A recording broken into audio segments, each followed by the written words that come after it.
बिस्मिल्लाहिर्रहमानिर्रहीम। अस्सलाम वालेकुम स्टूडेंट्स, पिछली वीडियो में हमने प्रूव किया था कि the path of projectile is parabola, कि प्रोजेक्टाइल जो है वो पैराबोला पाथ को मूव करता है। ये किया हमने किस तरह था, जो हमारे पास equation of path of projectile थी उसको हमने रीअरेंज करके, ठीक है, ऐसी शक्ल में लिख लिया कि वो बिल्कुल पैराबोला की इक्वेशन बन गई। ये आपके सामने लिखी हुई है जो हमने प्रीवियस लेक्चर में प्रूव की थी। Equation of path is x minus v not square sine alpha cos alpha over g, इसका होल स्क्वायर है, equal to -2 v not square cos square alpha over g into y minus v not square sine square alpha over 2g। तो ये बिल्कुल इस शक्ल की x minus h का square equal to -4a into y minus k. ये standard equation of parabola है। ऐसा पैराबोला जिसकी ओपनिंग डाउनवर्ड होती है, जिसका वर्टेक्स h और k पॉइंट पे होता है, ठीक होगा ना। तो इसलिए हम आज के लेक्चर में ये करते हैं कि ये जो हमने इक्वेशन ड्राइव की थी जो बिल्कुल पैराबोला की इक्वेशन की फॉर्म में है, इस इक्वेशन की मदद से हम प्रोजेक्टाइल, हमारा जो प्रोजेक्टाइल है जो मूव करता है, उसकी हाइट, उसकी रेंज, कि वो कितनी दूर जाके गिरेगा पॉइंट ऑफ प्रोजेक्शन से, कितनी दूर जाके गिरेगा, टाइम ऑफ फ्लाइट, कि कितनी देर के लिए वो स्पेस में रहेगा जब उसके को प्रोजेक्ट किया गया है, तो उसके बाद कितनी देर के लिए वो फ्लाइट करता रहेगा और कितनी देर बाद जाकर गिर जाएगा, यानी कि टाइम ऑफ फ्लाइट फाइंड करना। उसके बाद मैक्सिमम रेंज फाइंड करेंगे। जब हम कंपेयर करते हैं तो ये देखें, ये एच इक्वल आएगा v not square sine alpha cos alpha over g, ठीक है। ये के जो है, ये के इक्वल आ जाएगा V not square sine square alpha over 2g, और ए कहाँ से आएगा, -4a इक्वल टू दिस है। जब इसको और इसको इक्वल रखेंगे हम लोग, -4a equal to -2 v not square cos square alpha over g, तो a की वैल्यू आ जाएगी v not square cos square alpha over 2g। ये मैंने एक रफ सा स्केच बनाया हुआ है पैराबोला का। h के पॉइंट के ऊपर इसका वर्टेक्स है पैराबोला का, ठीक हो गया। इसमें ये डिस्टेंस h है और ये k है। वर्टेक्स से ऊपर जो डायरेक्ट्रिक्स की हाइट है वो a होती है, ठीक होगा ना, ये a हो गई। अब अगर हमने height of directrix find out करना हो तो वो क्या होगा, k प्लस ए, के और ए को प्लस करेंगे, इस डिस्टेंस को और इस डिस्टेंस को ऐड करेंगे, तो ये हमारे पास हाइट ऑफ डायरेक्ट्रिक्स आ जाएगी k प्लस ए।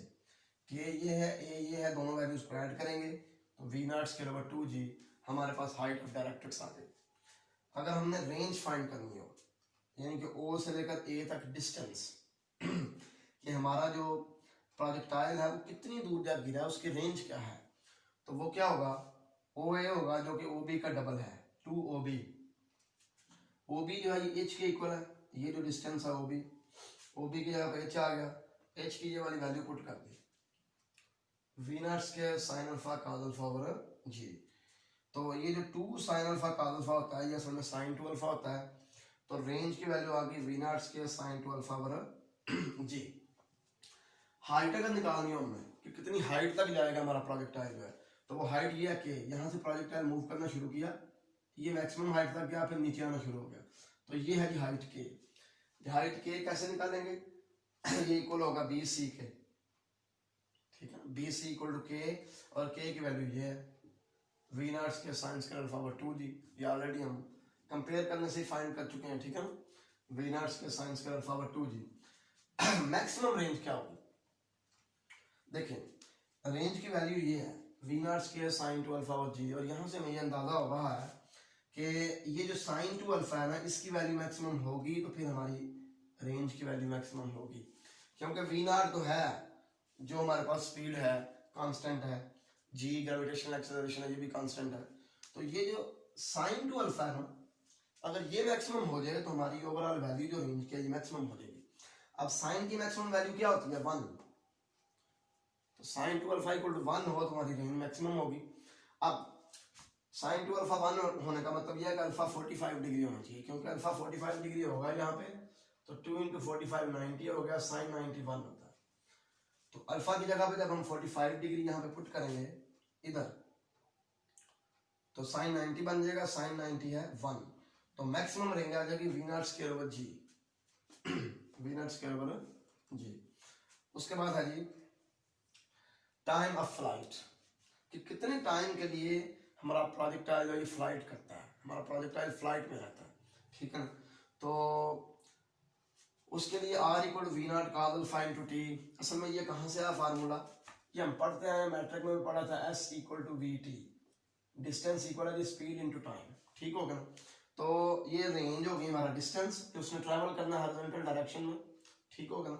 तो ये v की जगह पे v नॉट क्यों आया है, क्योंकि रेंज जो है ये हॉरिजॉन्टल रेंज होती है, तो ये हमने वेलोसिटी का हॉरिजॉन्टल कंपोनेंट लेना है, v नॉट हॉरिजॉन्टल कंपोनेंट होगा v नॉट कॉस अल्फा, ठीक होगा ना। तो s की जगह पे r आ गया डिस्टेंस, v आ गया v not cos alpha into ये t होगा टाइम ऑफ फ्लाइट। तो ये रेंज की वैल्यू पुट करें two v not square sin alpha cos alpha होगा g, ठीक है। रेंज की वैल्यू पुट कर दी, v not cos alpha into t हमने फाइंड करना है। अब ये cos अल्फा से कैंसिल हो गया, ये वी नॉट जो है ये इस वी नॉट से कैंसिल होगा, तो हमारे पास 2v नॉट sin अल्फा होगा जी, ये टाइम ऑफ फ्लाइट की वैल्यू आ गई। तो हमने इक्वेशन ऑफ पाथ को यूज करके वो वाली इक्वेशन ऑफ पाथ जो हमने ऐसी फॉर्म में कन्वर्ट कर दी हुई है कि जो स्टैंडर्ड इक्वेशन ऑफ पैराबोला की फॉर्म में है, ठीक है ना। इसकी मदद से इसको स्टैंडर्ड इक्वेशन ऑफ पैराबोला से कंपेयर करके हमने हाइट ऑफ डायरेक्ट्रिक्स निकाली। चले वो तो हाइट ऑफ डायरेक्ट्रिक्स उसका ताल्लुक तो सिर्फ पैराबोला से है, लेकिन हमने अपनी जो मोशन है प्रोजेक्टाइल की, हमने प्रोजेक्टाइल की रेंज भी फाइंड कर ली, ठीक है। हमने हाइट भी फाइंड कर ली, कितनी हाइट तक जाएगा, मैक्सिमम रेंज भी फाइंड कर लिया, टाइम ऑफ फ्लाइट भी फाइंड कर लिया, कितनी देर के लिए वो स्पेस पे रहेगा। तो ये बड़ी इंपॉर्टेंट डिस्कशन है, पेपर में भी आ सकती है कि आप जो है इक्वेशन को यूज करते हुए height, time of flight, maximum range वगैरह फाइंड आउट करें। तो मुझे उम्मीद है कि समझ आ चुकी होगी आपको। अल्लाह हाफिज, अस्सलाम वालेकुम।